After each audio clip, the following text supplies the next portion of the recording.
नमस्कार विद्यार्थी मित्रांनो, मी Manoj Vyavahare M agriculture YouTube चॅनलवरती तुमचं परत एकदा हार्दिक स्वागत करीत आहे. तर बघा विद्यार्थी मित्रांनो, आपण बघत आहे डिसीजेस. त्या डिसीजेसमधले महत्त्वाचे जे 2 डिसीज होते ते आपण अगोदर बघितले. रश डिसीजेस बघितले. रश डिसीजमध्ये आपण एक्सप्लेनेशनसाठी ब्लॅक स्टेम रश टॉप वीट बघितला. तर त्याच्यानंतर स्मट डिसीजेस पाहिले. स्मट डिसीजमध्ये एक डिसीज पाहिला आपण, तो डिसीज होता लूज स्मट ऑफ वीट. आणि आजचा जो आपला डिसीज आहे तो आहे अर्गट ऑफ बाजरा. ओके, बाजरा नावाचं परमिलेट नावाचं जे क्रॉप आहे बाजरा, त्या बाजऱ्यावरती येणारा एक महत्त्वाचा डिसीज आहे, त्याचं नाव आहे अर्गट. हा अर्गट ऑफ बाजरा हा डिसीज जो आहे तो सब डिव्हिजन ॲस्कोमायकोटिनाच्या आतमध्ये येतो. हे लक्षात घ्यायचं. फक्त इथून पहिली ओळ महत्त्वाची लक्षात ठेवायची ती आहे की हा जो अर्गट डिसीज आहे हा सब डिव्हिजन ॲस्कोमायकोटिनाच्या आतमध्ये याचा स्टडी केला जातो. तर पहा, आपला जो डिसीज आहे आजचा जो स्टडी करायसाठी तो आहे अर्गट ऑफ बाजरा. याला आपण परमिलेट सुद्धा असं म्हणतो. हा अर्गट ऑफ बाजरा हा डिसीज कॉज होतो म्हणते क्लॅव्हिसे फ्युजिफॉर्मिसमुळे. क्लॅव्हिसे फ्युजिफॉर्मिसमुळे हा डिसीज कॉज होतो. तर याला आपण मराठीमध्ये पण याला अर्गट असं म्हणतो. आणि हा बुरशीमुळे तयार होणारा एक डिसीज आहे. लक्षात घ्यायचं. डिसीज कशामुळे कॉज होतो तेही महत्त्वाचं आहे की तो फंजायमुळे होतो, बॅक्टेरियामुळे होतो, व्हायरसमुळे होतो, व्हायरॉइडमुळे होतो का मायकोप्लाझ्मामुळे होतो. तर लक्षात घ्या, अर्गट नावाचा डिसीज हा बुरशीमुळे होणारा एक डिसीज आहे. ओके, तर आता पहा, ॲस्कोमायकोटिना सब डिव्हिजन मी तुम्हाला सांगितलं. आतापर्यंत आपण फक्त बॅसिडिओमायकोटिनाच्या आतमधले डिसीजेस बघितले. ओके, आता सब डिव्हिजन कोणती आहे म्हणते ॲस्कोमायकोटिनाच्या आतमध्ये आपण जात आहे. ओके, तर पहा, आता हा अर्गट डिसीज आहे. याच्यामध्ये आपल्याला सिम्पटम्स काय दिसून येतात तर लक्षात घ्यायचं, हा जो डिसीज आहे हा आपल्याला फ्लॉवरिंग स्टेजमध्ये याचे आपल्याला सिम्पटम दिसून येतात. ओके, स्मॉल पाहता पहिलंच जे वाक्य आहे ते हनी ड्यू स्टेज. आता याच्यामध्ये हे लक्षात घ्या, हा ऑब्जेक्टिव्ह आहे. अर्गट ऑफ बाजऱ्याचे जे सिम्पटम्स आहेत त्याच्यामध्ये हनी ड्यू स्टेज येते. ह्या हनी ड्यू स्टेजमध्ये typical symptoms in ergot of bajra जर म्हटलं तर हनी ड्यू स्टेज. आता ही हनी ड्यू स्टेज असते काय ते पाहू आपण आता. तर पहा, एक बाजऱ्याचं प्लांट आहे. या बाजऱ्याची अशी स्टेज आली की तिथं फ्लॉवरिंग आली. ओके, फ्लॉवरिंग स्टेज आली म्हणजे कणूस आलं, कणसाच्या वरती काय आहे फ्लॉवर्स आहे. ओके, तर त्या फ्लॉवरिंग स्टेजमध्ये होते काय स्मॉल ड्रॉपलेट्स. पहा, स्मॉल ड्रॉपलेट्स ऑफ कशा कलरचे पिंकिश और लाइट हनी कलर ड्यू सबस्टन्स एक्झुडेट होतो ऑन स्पाइकलेट्स. पाहता लक्षात घ्या, हे इंग्लिश मधलं वाक्य. मराठीमध्ये होते काय पहा. पहा, हे आपली फ्लॉवरिंग स्टेज आहे. या जे कणूस आहे कणसावर फोकस करा, याला स्पाइकलेट्स पण म्हणतो आपण. ओके, स्पाइकलेट्स जे असतात याच्यावरती स्मॉल काय असणार, स्मॉल पिंकिश कलरचे. हे मी इथं रेड कलरमध्ये दाखवलेलं आहे. हे काय होते, हे हनी कलर. ओके, लाईट हनी कलर ड्यू सबस्टन्स. असा सबस्टन्स म्हणजे चिकट स्त्राव तिथं सिक्रेट होतो. ओके, तो स्त्रावतो. ओके, स्त्रावणे म्हणजे एक्झुडेट होणे. आणि तो स्त्रावल्यानंतर काय होते, हा स्त्राव आपल्याला दिसून येतो. आणि अशी जी स्टेज असते लाईट पिंक, कसे कलरचे पिंकिश कलरचे. ओके, पिंकिश कलरचे आपल्याला काय दिसून येतात, स्मॉल ड्रॉपलेट दिसून येतात. नंतर हे ड्रॉपलेट्समधून काय होते एक्झुड्स म्हणजे तो स्त्रावतो म्हणजे ते चिकट जो असतो. ओके, स्मॉल पिंकिश और लाईट हनी ड्यूचा जो सबस्टन्स आहे तो काय होतो एक्झुडेट होतो ऑन स्पाइकलेटच्या वरती आपल्याला ते दिसून येतात. ओके, ही जी स्टेज असते याला आपण सिम्पली काय म्हणतो, हनी ड्यू स्टेज म्हणतो. याला आपण सिम्पली काय म्हणतो, हनी ड्यू स्टेज म्हणतो. आपलं जे कणूस आहे या कणसावरती काय दिसून येते म्हणजे स्मॉल ड्रॉपलेट दिसून येतील. ड्रॉपलेट्स कोणत्या कलरचे असतील तर ते पिंकिश कलरचे असतात आणि लाईट हनी कलरचे ते असतात. ओके, आणि हनी कलरचे ड्यू सबस्टन्स, ते सबस्टन्स काय होतात एक्झिक्यूट म्हणजे स्त्रावणे, तिथं आपल्याला ते दिसून येतात. ओके, आणि अशी कोणती जर स्टेज असली त्याला म्हणतात honeydew stage. Okay, then त्याच्यानंतर समोर पहा, ही जे स्मॉल ड्रॉपलेट्स होतात यांच्यामध्ये काय काय होते. आता हे जे स्मॉल ड्रॉपलेट्स होते हे कालांतराने काय होते म्हणते, हा जो फ्लॉवरचा पार्ट आहे, फ्लॉवरचा प्लांट जो असतो त्याला सिम्पली आपण इन्फ्लोरन्स होतो, इन्फ्लोरन्स पण म्हणतो. हा जो इन्फ्लोरन्स असतो याच्यावरती हे याच्या काही कालांतरानं जे इथं पिंकिश और लाईट हनी कलरचे जे होते ते नंतर त्याचा कलर कसा होतो, डार्कर होतो. त्याचा कलर चेंज होतो, डार्कर दिसून येतात. आणि डार्कर झाल्यानंतर इन्फ्लोरन्सचा बराचसा पार्ट, कणसाचा बराचसा पार्ट हे जे एक्झिक्यूट झालेले सबस्टन्स आहेत ते इथं पसरतात. आपल्या भाषेत काय आहे ते पसरतात. ओके, देन त्याच्यानंतर म्हणजेच काय इथं दुसरा वर्ड आहे कोलॅसेक. कोलॅसेक म्हणजे एकत्र येणे. सगळे ते स्पॉट्स काय होते एकत्र येतात आणि एकत्र आल्यानंतर आपला जो इन्फ्लोरन्स आहे, जे आपल्या बाजऱ्याचा जे कणूस आहे त्याचा बराचसा पार्ट ते काय करतात व्यापून घेतात. ओके, तर इथं काय होते इथं लक्षात द्या. आपल्याला काय एक इमॅजिनेशन मध्ये आपला माइंड लक्षात ठेवतो, त्याच्यामुळे आपल्याला इमॅजिन थ्रू सगळे सिम्पटम्स लक्षात घ्यायचे. ओके. आता नंतर झालेला हा जो काय नंतर काय झालं, कोलॅसेक ते सगळे स्पॉट जे होते, ओके, जे ड्रॉपलेट्स होते ते सगळे एकत्र झाले. एकत्र झाल्यानंतर काय होईल पहा, आता लक्षात घ्या, स्मॉल डार्कर ब्राऊन स्क्लेरोशिया फॉर्म होता.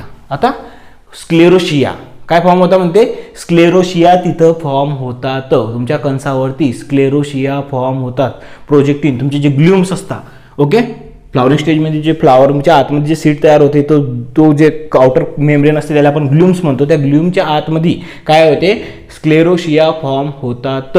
स्क्लेरोशिया कशा असतात, स्मॉल डार्क ब्राऊन स्क्लेरोशिया ग्लूमच्या आतमध्ये तयार होतात. हे जो स्क्लेरोशिया आपल्याला दिसून येतो त्याच्यानंतर काय होते पहा, स्क्लेरोशिया रिप्लेस करतो म्हणते. जिथं तुमचं सीड तयार व्हायला पाहिजे, जिथं बाजरं तयार व्हायला पाहिजे, बाजऱ्याचं जे सीड आहे ते तयार व्हायला पाहिजे, तिथं काय होते म्हणते, हा रिप्लेस करतो म्हणते. कशाला, ग्रेन न फील होता, तिथं कोणत्याच प्रकारचं सीड न तयार होता, तिथं काय होते, स्क्लेरोशिया फॉर्म होतो. आणि तो कसा असतो, हार्ड आणि उडी दिसून येतो. हार्ड आणि उडी आता लक्षात घ्या. सिम्पटम्समध्ये हनीड्यू स्टेज सगळ्यात महत्त्वाची आहे, त्याच्यानंतर स्क्लेरोशिया सगळ्यात महत्त्वाचा आहे. आता स्क्लेरोशिया नेमका आहे काय, स्क्लेरोशिया म्हणजेच स्क्लेरोशियम पण म्हणा आणि स्क्लेरोशिया म्हणा, दोन्हीचा उच्चार स्क्लेरोशिया और स्क्लेरोशियम एकच आहे. ओके, तर लक्षात घ्या, तुमची जी मायसिलियम आहे, व्हेजिटेटिव्ह मायसिलियम जी असते, त्या मायसिलियममध्ये मॉडिफिकेशन झालं. मॉडिफिकेशन होऊन काय झालं म्हणजे हार्ड कॉम्पॅक्ट मास तयार झालं. Hard compact mass of the hyphae, त्याला आपण काय म्हणतो, स्क्लेरोशिया म्हणतो. आणि हा स्क्लेरोशिया काय असतो, रेस्टिंग स्टेज असते. रेस्टिंग स्टेजमध्ये, ओके, रेस्टिंग स्टेज पण म्हणता.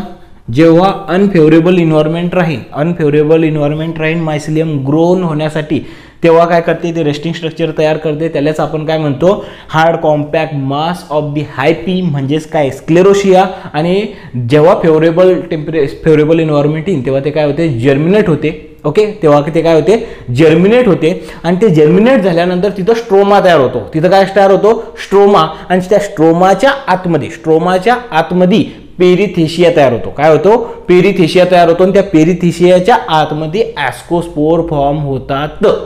ओके, इथपर्यंत हे इथं लक्षात घ्यायचं. लक्षात घ्या.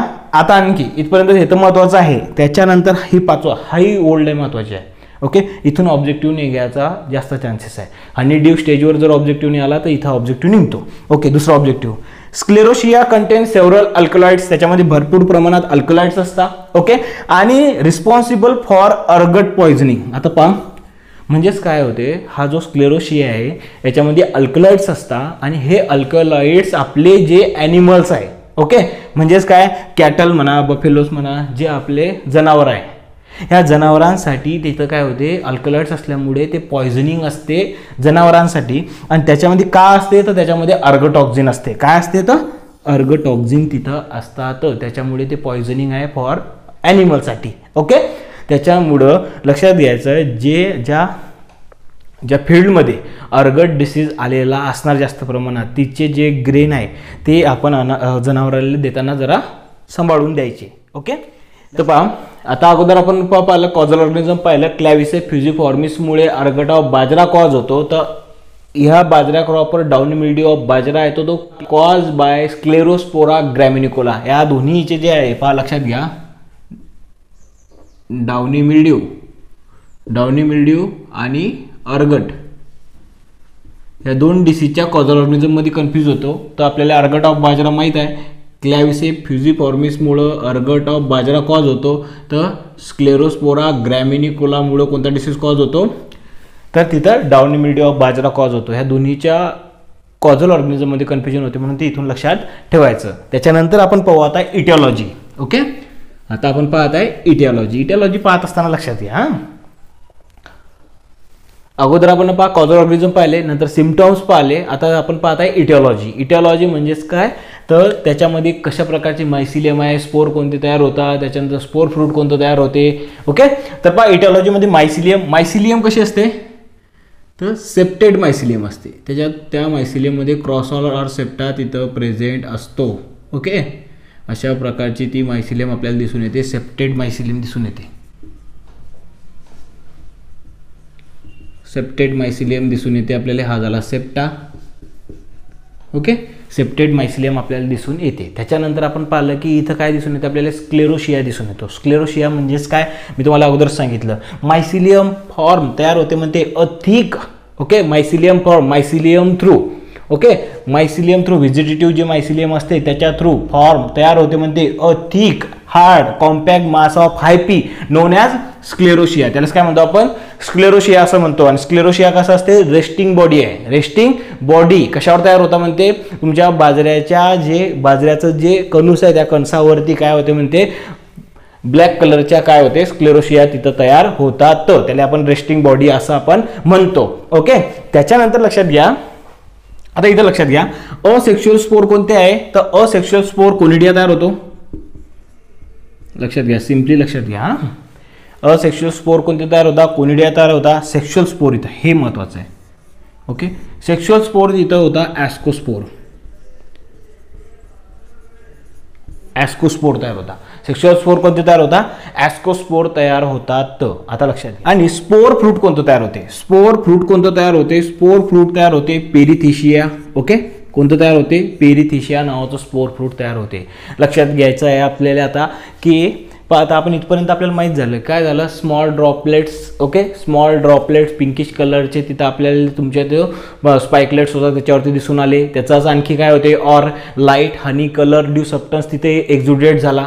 ओके, तो एक्झुडेट झाल्यानंतर काय होते म्हणजे त्यालाच आपण हनी ड्यू स्टेज असं म्हटलं. हनी ड्यू स्टेज नंतर काय झालं, काही कालांतरानं काय झालं, जो ड्रॉपलेट्स होते ते डार्कल कलरचे झाले आणि त्यांनी तो तुमचं जे इन्फ्लोरन्स होता, पूर्ण जे कणूस होतं त्याचा जास्त प्रमाणात काय झाला, तो पूर्ण कणसाचा भाग व्यापला गेला. त्याच्यामुळे पूर्ण कणूसाच्या वरती आपल्याला तो तिथं काय दिसून आले, आपल्याला ते डार्कर कलरचे ड्रॉपलेट दिसून आले. ओके, कालांतरानंतर काय झालं, त्या ग्ल्यूमच्या आतमध्ये काय झालं, ग्ल्यूमच्या आतमध्ये हार्ड स्क्लेरोशिया फॉर्म झाले. ओके, तर स्क्लेरोशिया काय आहे आपल्याला माहित झालं. ओके, एक मॉडिफिकेशन ऑफ फंजाई आहे, व्हेजिटेटिव्ह मायसिलियम मध्ये मॉडिफिकेशन होऊन हार्ड कॉम्पॅक्ट मास ऑफ हायपी जर तयार झालं तर त्याला आपण स्क्लेरोशिया म्हणतो. आणि स्क्लेरोशिया कसा असतात, रेस्टिंग बॉडी त्या असतात, अनफेवरेबल कंडिशनमध्ये अशा स्टेजमध्ये ते येते आणि फेवरेबल वातावरण तयार झालं. फेवरेबल वातावरण तयार झालं की हे जे स्क्लेरोशिया होते, हे जे स्क्लेरोशिया असते हे ब्लॅक कलरमध्ये असणार. ओके, हे जे स्क्लेरोशिया असतात हे या स्क्लेरोशिया जेव्हा फेवरेबल एन्व्हायरमेंट भेटेल तेव्हा काय होतील म्हणते, हा स्क्लेरोशिया जर्मिनेट होईल. जर्मिनेट झाल्यानंतर याच्यावरती काय होईल म्हणते, याच्यावरती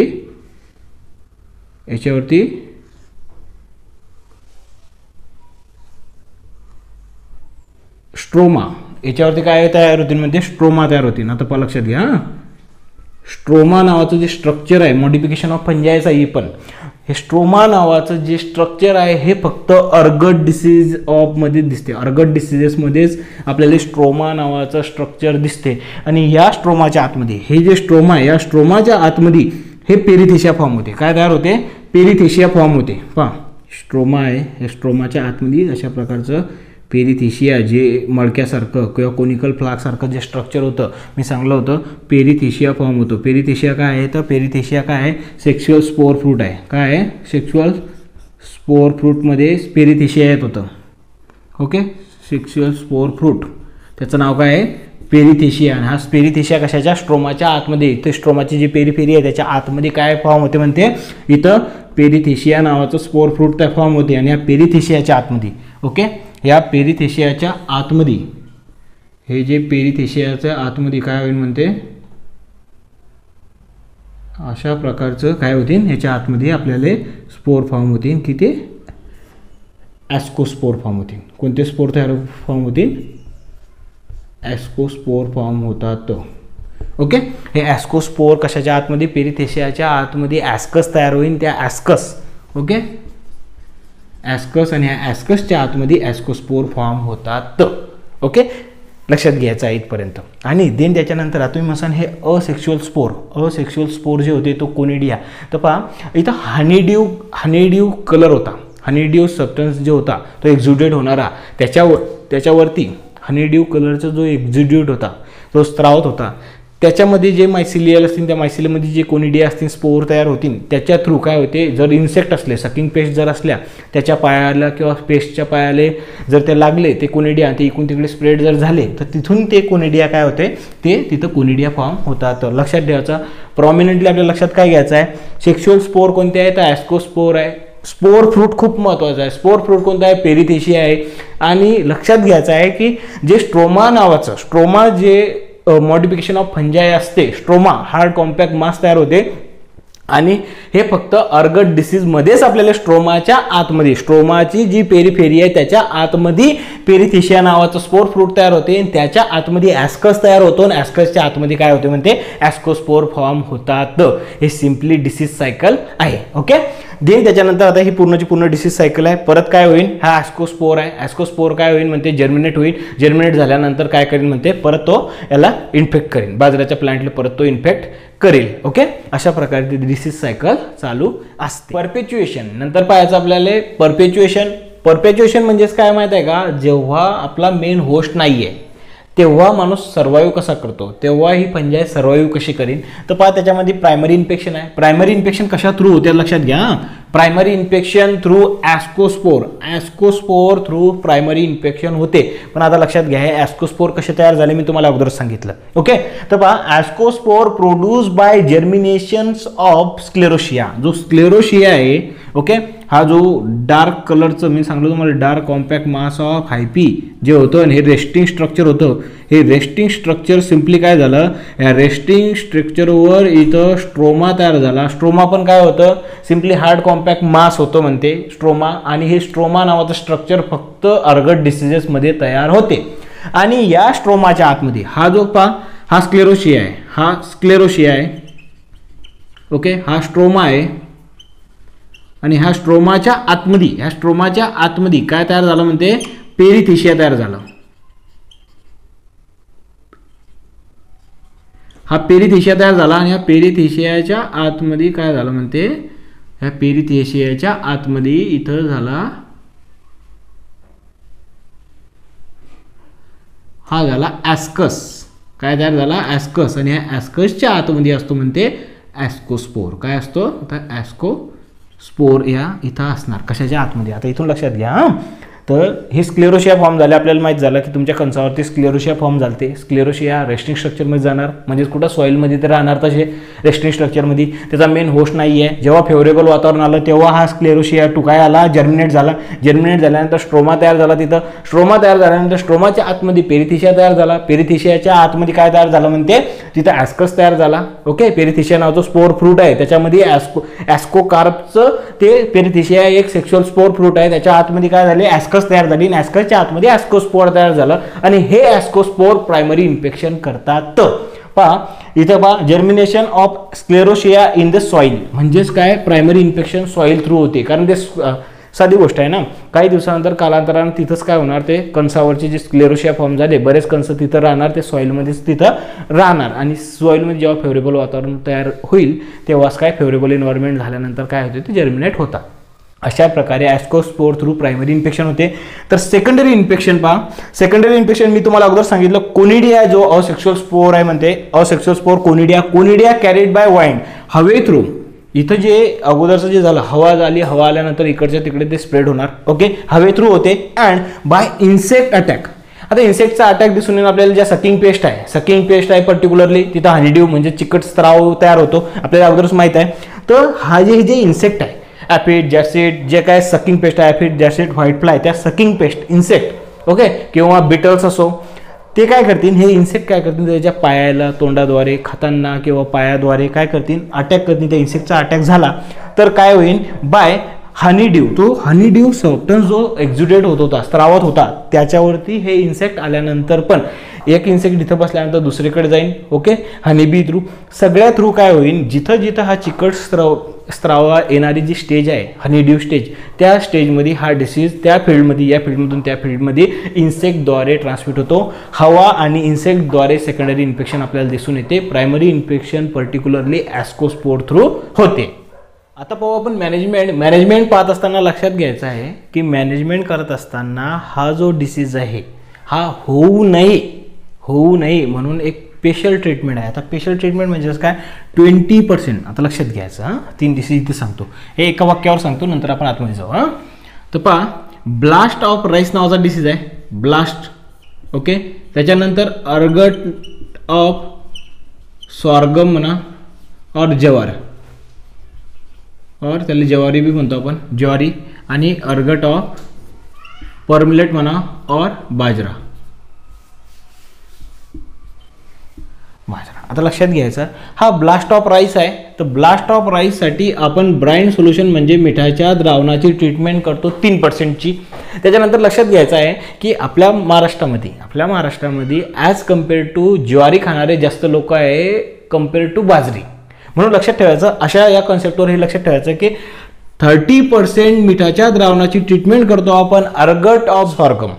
ज्वारीवरती आपल्याला जर सीड ट्रीटमेंट करायची असली, सीडसाठी ओके, मिठाच्या द्रावणाची ट्रीटमेंट म्हणजे ब्राईन सोल्युशन 30% ब्राईन सोल्युशनचं म्हणजे मिठाचं पाणी तयार करायचं, त्यात ते सीड टाकायचं, नंतर ते सीड बाहेर काढायचं. अर्गट ऑफ सॉर्गम ज्वारी आहे त्यासाठी 30% ब्राईन सोल्युशन, तर अर्गट ऑफ बाजरासाठी 20% ब्राईन सोल्युशन.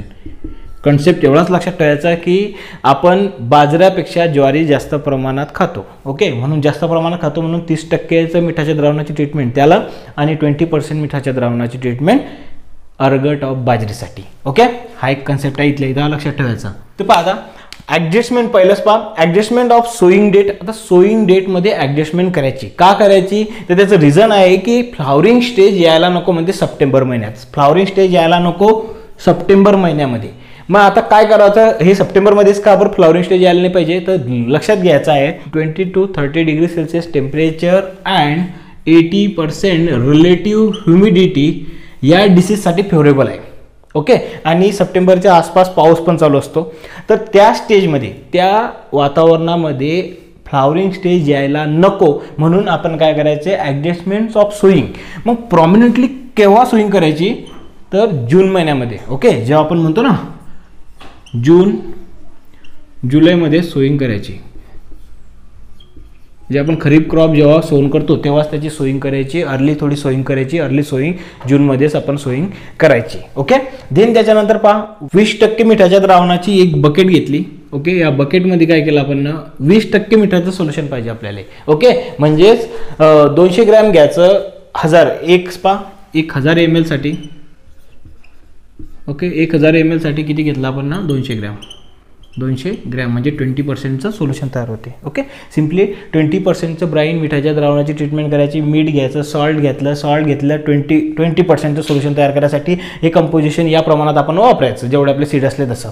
काय केलं आपण, त्याच्यानंतर हे सीड या पाण्यामध्ये, मिठाच्या द्रावणाच्या पाण्यामध्ये ब्राईन सोल्युशनमध्ये आपण टाकले. त्याच्यानंतर काही जर स्क्लेरोशिया किंवा काही सीड जर जे तरंगले ते बाहेर काढायचे. नंतर ते सीड जे आतमधले असतील ते काय करायचे, ते शेडमध्ये काय करायचे, सुकू घालायचे. नंतर सोईंग पर्पजसाठी त्याचा यूज करायचा. सिम्पली काय लक्षात ठेवणार आपल्याला, 20% brine solution. Okay, brine solution 20%चा यूज करायचा. ब्राईन म्हणजेच काय, मिठाच्या द्रावणाची ट्रीटमेंट त्याला द्यायची.